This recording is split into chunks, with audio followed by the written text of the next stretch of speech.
Le père est-il nécessaire pour sa fille? Le père est-il nécessaire pour sa fille? Voilà pourquoi on vous dit la plupart d'hommes qui battent leurs femmes sont des gens qui ont grandi dans des familles où leur papa battait leur maman. Un garçon difficile à contrôler n'écoutera pas sa mère, mais il écoutera son père. Je vais répéter. Un garçon difficile à contrôler n'écoutera peut-être pas sa mère, mais il écoutera son père. D'abord, je voudrais qu'on comprenne et qu'on se comprenne. C'est un sujet très piquant, sensible, et je m'attends à ce que beaucoup de personnes se fâchent, beaucoup de personnes immatures en tout cas. On s'attend à ce que beaucoup de personnes se fâchent, mais on s'en fout. La vérité est toujours combattue, et je pense que c'est important de partager cet aspect très important de la vie que beaucoup de personnes ont malheureusement tendance à négliger. Alors, certainement vous êtes là parce que vous avez vu le titre. Les papas sont-ils importants dans la vie de leurs enfants? Les pères sont-ils importants? D'abord, je voudrais remercier toutes ces dames qui font un effort et font un travail excellent, un travail extraordinaire. Toutes ces mamans célibataires qui élèvent seules leurs enfants. Bravo. Et aussi merci. Merci infiniment au nom de tous les pères, au nom de tout le monde, pour tout le travail énorme que vous faites. C'est incroyable. Je sais que vous donnez tout ce que vous avez. Continuez à inspirer le monde dans ce sens positif. Les papas sont-ils importants? Est-ce qu'on a besoin d'un père? On a nécessairement besoin d'un père pour élever son fils, sa fille ou pas? Premièrement, nous savons tous que nous avons besoin d'un père pour répondre aux besoins financiers, pour la sécurité de la famille, pour les besoins de l'école, pour les frais scolaires, pour ceux qui ont vécu ce genre de vie, pour les habits, pour manger, pour vivre, tout ça. C'est très bien. Mais au-delà de tout ça, du pourvoyeur, du financier, le papa est qui? Le papa est un enseignant. Le papa est un directeur, un professeur, un coach, un sage, une référence, un pasteur, un traiteur, un médecin psychologique pour ses enfants. Donc, au-delà de l'aspect financier, le papa est beaucoup de choses, beaucoup plus de choses qu'on a tendance à le comprendre ou à l'admettre. Beaucoup de personnes ont progressé dans leur vie pour avoir simplement assisté aux œuvres de leurs parents. Beaucoup de personnes ont progressé largement dans leur vie pour avoir simplement observé leur papa. Le papa est un enseignant, c'est un professeur, c'est un grand frère en même temps, c'est un assistant, c'est un booster, Le père est beaucoup de choses à la fois. C'est vrai que les mères peuvent faire beaucoup de travail dans ce cadre-là. Mais le travail du papa à l'égard de son enfant, parlons du fils ici, est particulier. Vous savez, l'enfant ne naît pas avec une capacité innée de comprendre ce que c'est être un homme. Je répète ça. Le petit garçon ne naît pas avec un logiciel incorporé lui expliquant comment il faut faire pour être un homme. Et quand on parle d'un homme, ici on parle d'un homme de valeur, un homme responsable, un homme de bonne direction, un homme caractérisé par sa force de caractère. Il doit essentiellement copier quelqu'un. Et ici, son père. Pourquoi son père? Parce que c'est son père. Je me souviens, il y a longtemps, je disais à mon petit-neveu, je peux taper ton père, en plaisantant. Il n'avait que 4 ans, je crois. Il a commencé à crier, non, personne ne peut frapper mon père. Non, c'est pas possible. Il avait 6 ans, je crois. Non, personne ne peut battre mon père. Mon père, il est le plus fort. J'ai dit, je veux rosser ton père. Il dit, non, mon père, c'est un militaire. Mon père. J'ai dit, je veux taper ton père. Il a commencé à pleurer. Ce petit ne pleurait pas. Ce jour-là, il a pleuré. Sa mère m'a demandé, qu'est-ce qui s'est passé? Il ne pleure jamais, c'est vrai. Parce que je touchais à l'intégrité de son père.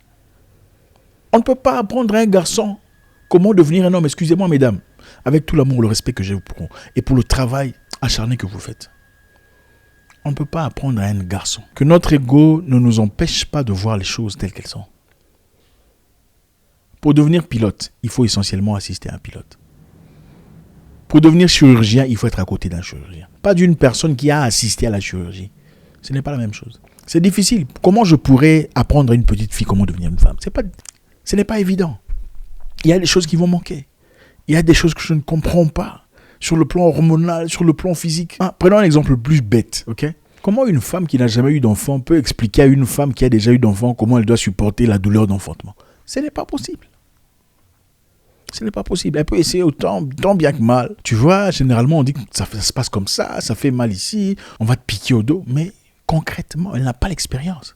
Et c'est difficile de transmettre cette connaissance au paroxysme de ses capacités, puisqu'on n'a pas les connaissances, on n'a pas vécu l'instance. Les enfants garçons ont besoin de leur père comme référence, parce que c'est leur père. Les enfants garçons ont besoin de leur père pour les imiter. Un enfant qui n'a pas accès à son père aura des difficultés à sa croissance. Ça ne sera peut-être pas évident, mais il aura des lacunes, des insuffisances, ici et là, qui ne seront peut-être pas évidentes. Ce qui est encore intéressant ici à dire, c'est que la plupart d'hommes en prison pour de crimes de violence, des crimes violents, c'est-à-dire attaque à la machette, attaque au couteau, attaque mère, enfin bref, viol et tout le reste, sont des gens qui ont grandi sans leur père. Ouais, c'est pas génial à entendre. La plupart des jeunes hommes qui sont en prison aujourd'hui pour des crimes violents, c'est parce qu'ils n'ont pas été avec leur père. Papa était absent. Pour quelle raison? Ça, c'est pas notre sujet.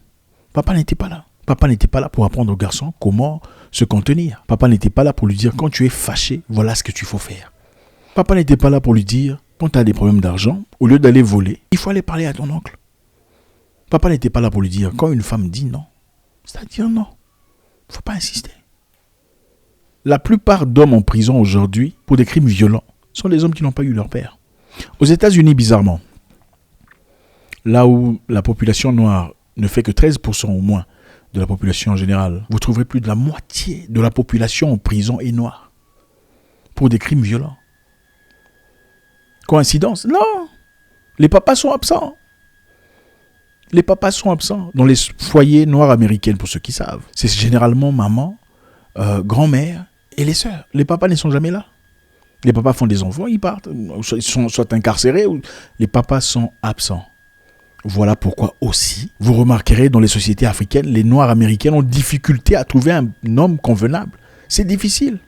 Elles ont toujours des problèmes, toujours des difficultés, incapables de rester mariées. Elles ne savent pas comment gérer un homme. Elles ne savent pas comment entretenir un foyer. Elles ne savent pas comment saluer gentiment. Elles ne savent pas comment s'humilier. Elles ne savent pas comment être agréables. Parce qu'elles n'ont pas appris comment ça se fait. Il n'y a pas eu objet de référence. C'est notre sujet de plus tard. Hein, les amis? Restons concentrés. On est là. Encore une fois. Ce n'est pas pour réduire tout ce que vous faites. Je sais que vous me suivez, vous êtes peut-être maman célibataire. D'abord, je veux dire qu'on apprécie beaucoup ce que vous faites. Ce n'est pas pour diminuer ce que vous faites, mais je veux qu'on voie clair, qu'on se comprenne. Les enfants ont besoin de leur père. Pourquoi? On va voir les garçons, ensuite on verra les filles. Pourquoi les filles ont besoin de leur père? On finit avec les garçons. Chaque garçon, à un moment déterminé de sa vie, devient difficile. D'accord? Pour certains, c'est à 13 ans, 14 ans, peut-être 15 ans, 16 ans, 17 ans, 18 ans, ça dépend. Chaque garçon, à un moment défini de la vie, devient très difficile. Et ce n'est pas facile pour les mamans célibataires. Okay? Et puis il y a ces garçons, parmi ces garçons difficiles, qui deviennent vraiment difficiles. Difficiles à contrôler. Qu'est-ce que vous faites? C'est là que vous appelez l'oncle? C'est bien d'appeler l'oncle, c'est bien. Mais seulement si l'oncle n'était pas vraiment dans sa vie depuis qu'il était petit. Il n'y aura pas beaucoup d'impact. Un garçon difficile à contrôler n'écoutera pas sa mère. Mais il écoutera son père. Je veux répéter. Un garçon difficile à contrôler n'écoutera peut-être pas sa mère, mais il écoutera son père. Pourquoi? C'est difficile à expliquer. Il sait que quoi qu'il fasse, il restera toujours en dessous de son père, d'une manière ou d'une autre. N'attendez pas qu'il soit tard pour que vous commenciez à chercher comment appeler le père dans la vie de son fils. Ça sera regrettable. Les garçons difficiles écoutent difficilement leur mère par rapport à la façon dont ils écoutent leur père. Voilà pourquoi, encore une fois, vous voyez beaucoup de jeunes garçons en prison pour le crime violent qui ont grandi avec leur mère seulement. Pourquoi? Parce qu'ils n'ont pas écouté leur mère. L'amour est là et on comprend. Il y a la volonté, le besoin d'aider. Mais pratiquement, l'homme a besoin de son père pour devenir un homme. L'homme copie son père. Voilà pourquoi on vous dit la plupart d'hommes qui battent leurs femmes sont des gens qui ont grandi dans des familles où leur papa battait leur maman, ou n'avaient pas de respect pour leur mère. Moi, aujourd'hui, je sais comment on traite une femme, avec beaucoup de respect, beaucoup d'élégance, beaucoup de présence et de compréhension, de communication. Pourquoi? Parce que j'ai copié mon père. C'est comme ça que papa traitait maman. C'est vrai qu'il y a des cas où, des très petits cas là où l'homme est vraiment à côté de son père. Mais bon, il faudrait quand même qu'il y ait des cas négatifs pour assumer une théorie. C'est bien ça. L'homme généralement copie son père. Et si le père est quelqu'un de bien, il y a de fortes chances qu'il devienne quelqu'un de bien dans la société. Un homme responsable. L'objectif de cette vidéo, ce n'est pas de créer la guerre entre nous ou d'en vouloir à qui que ce soit pour avoir dit la vérité. L'objectif est de voir clair. Et surtout, j'ai appris une chose dans la vie. Il ne faut pas tellement être fidèle à son ego qu'on s'empêche de voir la vérité. Il ne faut pas être tellement fidèle à son ego qu'on ne veut plus voir la vérité. On cherche toute forme de justification pour justifier sa situation négative. J'espère qu'on pourra se comprendre à la fin. Le père est-il nécessaire pour sa fille? Le père est-il nécessaire pour sa fille? Voyons voir. Numéro 1, je dirais en deux phases. En deux phases, je vais vous expliquer pourquoi le père est nécessaire pour sa fille. Numéro 1, comme la fille a besoin de référence, on dit que le papa est le premier amour de sa fille, n'est-ce pas? Pour ceux qui ont vécu dans des familles stables, vous comprenez tout à fait ce que je dis. Beaucoup de femmes perçoivent leur papa comme le paroxysme de « c'est l'homme, hein, mon père », n'est-ce pas? Numéro 1, la fille a besoin de son père parce que sans son père, elle n'aura pas de modèle à travers lequel se référencer, un modèle à travers lequel se fier pour choisir son homme. L'absence de père présente deux conséquences chez la fille. Premièrement, elle n'aura pas de modèle à travers lequel se fier pour choisir son homme. Une fille qui n'a pas de père ou n'a pas grandi avec son père n'aura pas de modèle à travers lequel se fier pour choisir son homme. Certains diront oui, peut-être son oncle, tout ça. Ok, je comprends tout à fait. Mais a-t-elle vécu dans la maison de son oncle? Elle a besoin de voir comment son père traite sa mère. C'est là sa référence. Comment papa traite maman le matin? Comment papa traite maman quand papa n'est pas de bonne humeur? Comment papa parle à maman quand maman n'est pas de bonne humeur? Comment papa gère les problèmes à la maison quand rien ne va? Comment papa gère la crise? Quand maman se fâche, comment papa réagit? Alors, pourquoi une fille a nécessairement besoin de son père? Parce qu'en grandissant, elle ne saura pas comment choisir un homme intelligemment. Elle ne saura pas comment un homme doit la traiter. Et elle finira probablement par choisir un homme qu'il ne faut pas. Un homme qui va la maltraiter.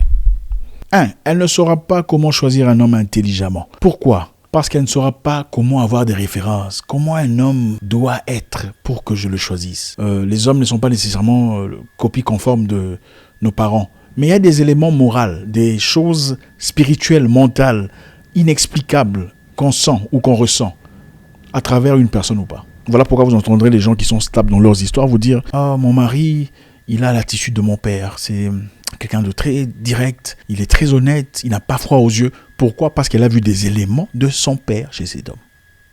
Elle ne saura pas comment choisir intelligemment. 2, elle ne saura pas comment elle doit être traitée. Pourquoi? Parce qu'elle n'a pas vu un monsieur qui est son père traiter sa mère de manière adéquate. Quand tu vois comment ton père est gentil avec ta mère, tu vois l'amour que papa déploie à l'égard de maman. Tu ne peux que souhaiter ça pour toi, n'est-ce pas? Je voudrais d'un homme qui me traiterait comme mon père traite ma mère. Donc, c'est difficile d'avoir de référence sur comment est-ce qu'on doit être traité. Si on ne sait pas comment papa traitait maman, si on n'a pas vu papa dans sa gentillesse, sa sympathie et tout ça. Voilà pourquoi quand un homme commence à déraper, ça devient difficile pour la fille. Elle ne sait pas comment réagir. Elle ne sait pas si c'est comme ça que c'est censé être ou pas. C'est difficile pour elle. C'est dans un milieu qu'elle ne comprend pas. Voilà pourquoi le papa est important, parce que c'est vrai qu'il y a des moments où il y a des problèmes dans la maison. Et quand il y a des problèmes dans la maison, elle assiste, elle voit comment maman gère papa quand ça ne va pas entre eux. Quand papa est en colère, comment maman traite papa. Et ces choses sont des choses qu'on emmène avec soi dans son foyer. Pourquoi vous pensez qu'on envoie les enfants aller faire une formation avant d'aller vous marier? Pourquoi on fait ça? Cette formation-là, ça veut simplement dire l'importance, ça signifie l'importance de référence, d'expérience à la maison, à domicile, avant d'entrer dans le foyer. Et c'est une expérience qu'on ne peut malheureusement pas faire mieux que l'expérience qu'on pourrait avoir dans la maison avec papa et maman. Une jeune fille qui ne grandit pas avec son père finira probablement à choisir un homme qui va la maltraiter. Pourquoi? Parce qu'elle ne sait pas où elle est. Elle ne comprend pas.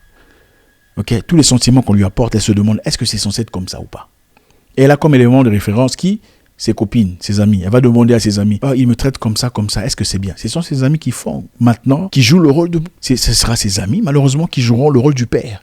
Et ça sera un peu trop tard. Maintenant, si elle tombait sur une amie qui a des problèmes psychologiques, une amie qui ne comprend pas non plus ce qu'un père devrait être. Non, tu sais, tous les hommes trompent, t'inquiète pas. Non, il te bat comme ça, c'est parce qu'il était en colère, il faut supporter. Si elle avait un père à la maison, elle aurait certainement vu comment papa ne taperait jamais sur maman. Et elle comprendrait qu'à partir du moment où le monsieur devient agressif avec moi, ça veut dire que ce n'est pas l'homme qu'il faut. Deuxième raison pour laquelle les filles ont besoin de leur père. C'est parce que les filles généralement ont besoin de sécuriser un sentiment émotionnel. Et une fille qui n'a pas eu de connexion, d'affection avec son père, finit malheureusement par aller dans les rues et les chercher chez un homme. Vous remarquerez que les filles qui sont souvent qu'on appelle légères, ce sont souvent des filles qui n'ont pas eu d'affection avec leur père. Et pour pallier à ce vide, elles vont chercher ça chez les garçons. Et c'est comme ça que vous verrez une femme devenir sexuellement promiscueuse, donc changer d'homme à homme, et finalement ça devient compliqué quand on te demande, tu as connu combien d'hommes? Ah non, c'est mon passé, je ne veux pas parler de mon passé. C'est une sorte de conséquences. On ne peut pas traiter les conséquences, il faut traiter les causes. Les vraies causes sont la femme qui n'a pas eu d'affection de son père, n'a pas vécu à côté de son père. Finalement, va chercher cet amour chez les garçons. Et si elle tombe sur des garçons qui n'ont rien à foutre d'elle en réalité, aveuglés par le besoin d'être aimés, d'être appréciés, elle finit par commencer à coucher, à changer des hommes ici et là-bas. Et après, elle dira non, il ne faut pas parler de mon passé. C'est mon passé, il faut m'aimer aujourd'hui comme ça. Mes cadavres du passé, ça ne te regarde pas. Non, c'est ça la réalité. Numéro 2, une fille qui n'a pas grandi avec son papa ou qui n'a pas eu l'affection de son père, souvent finit par avoir des relations sexuelles, des rapports sexuels très tôt dans l'âge. Conséquence de quoi? De chercher l'affection chez les garçons, due à l'absence de papa. Le papa est important. Il ne faut jamais vous laisser emporter par cette tendance étrangère. Vous savez de qui je parle. Tendance étrangère, prétextant que les pères ne sont pas aussi importants. La femme peut assumer tous les... C'est faux. La femme ne peut pas assumer tous les rôles. Elle ne peut pas assumer le rôle du papa. C'est impossible. Je sais que beaucoup ici essayent. Et on vous apprécie pour ça. Vous faites un excellent travail, d'accord? Mais vous ne pourrez malheureusement pas assumer à 100% le rôle du père dans la vie de ses enfants. Que ce soit un garçon ou une fille. On pourrait comprendre pour une fille, jusqu'à un certain moment de la vie, elle aura besoin de tout ce qu'il y a comme conseil venant de vous. Mais l'aspect affectif, l'aspect émotionnel est important. Une fille qui n'a jamais entendu son père lui dire « je t'aime », c'est difficile. Quand un homme lui dit « je t'aime », elle commence à trembler et les choses sont abîmées. Parce que voilà, c'est des choses qu'elle ne comprend pas. Mais une fille qui comprend le mot, la sensibilité, le vrai sens du mot « je t'aime », même quand tu lui dis un faux « je t'aime », c'est celui-ci qui est en train de me mentir.